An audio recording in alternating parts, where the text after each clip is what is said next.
मुर्दाबाद पाकिस्तान मुर्दाबाद सरकारने उत्तर द्यावं या सगळ्याचं. यासाठी पर्यटक जात नाही.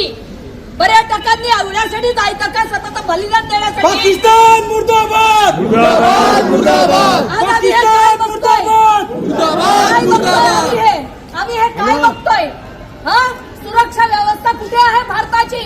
जर तुम्हाला आधीपासून याची धमकी आली होती तर त्यासाठी योग्य ती पावलं का नाही उचलली गेली? का नाही उचलली गेली भारत देशाने? काय मोदी सरकार जाओ यासाठी मोदी सरकार जाओ. तुम्ही आता त्यांच्यावर अटॅक करा, काही करा, पण हे झालंच का याचं उत्तर द्या. संरक्षण व्यवस्था कुठे होती? तिथे एवढी डोंबिवली लोक नागरिक पाकिस्तान मुर्दाबाद करतात. महिला उतरली रस्त्यावर. मोनेचे अरे प्रत्येक भारतीय माणूस आहे आणि त्याच्यावर हा हल्ला होतोच. कसा का होतो हा हल्ला? उद्या उठून आपल्यापैकी जातील म्हणून काय असं सहन करायचं? कुठे आहेत देशाचे मुख्य आहेत ते? कुठे आहेत? ते भारताच्या बाहेर होते, आता आले भारतात आणि आता गेले तिकडे. मग आधी तुमचं संरक्षण व्यवस्था होतं कुठे? का नाही आलं ते लोक? त्याचं प्रत्युत्तर काय देणार तुम्ही? पण ही माणसं कुठून आणणार जी गेली आहेत ती? एवढ्यासाठी का जातं भारताचे हे माणसं? प्रत्येक पर्यटन स्थळावर तुमची सुरक्षा व्यवस्था आहे कुठे? अतिथी का तुमच्या मागचे जे झेड सुरक्षा आहे ना मंत्र्यांच्या मागची, ती कमी करा आणि सामान्य लोकांना सुरक्षा द्या.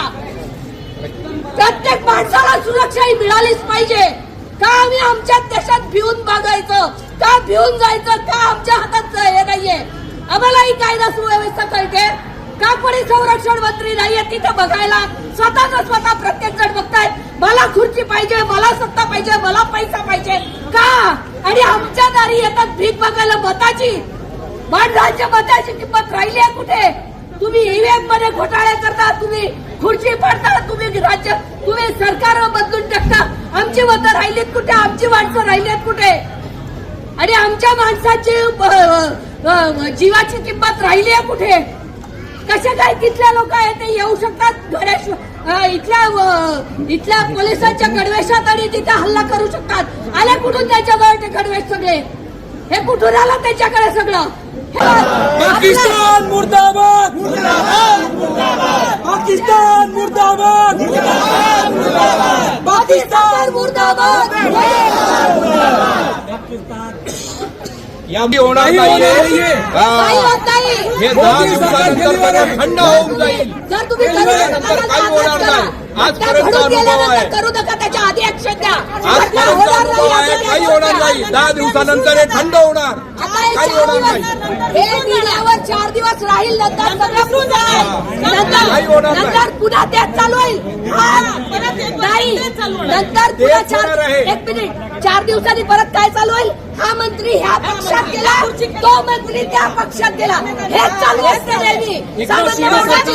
आणि महाराष्ट्र गव्हर्नमेंट आणि मोदी गव्हर्नमेंट फक्त सरकार फोडण्याचं काम करते, बाकी सुरक्षितता झिरो आहे. काही अर्थ नाहीये. सामान्य माणसाला अजिबात किंमत राहिलेली नाहीये. ज्या दिवशी मंत्र्यांची पोरं किडनॅप होतील ना, तेव्हा यांचे डोळे उघडतील. मंत्र्यांची पोरं किडनॅप झाली पाहिजे तर डोळे उघडतील यांचे. सोबत असलेला माणूस आमच्यातून जातो, आम्हाला दुःख येते. आम्हाला दुःख येते. सामान्य माणसाला तिथे बळी द्यावा लागतोय विनाकारण. गव्हर्नमेंटला दुःख नाहीये. गव्हर्नमेंट काही अजिबात काही नाहीये. ते होतं गव्हर्नमेंट भारताच्या बाहेर होतं, आता आले. नवीन घडामोडी पाहण्यासाठी आजच आम्ही मुंबईकर 24 तासला लाईक करा, सबस्क्राईब करा आणि अपडेट रहा.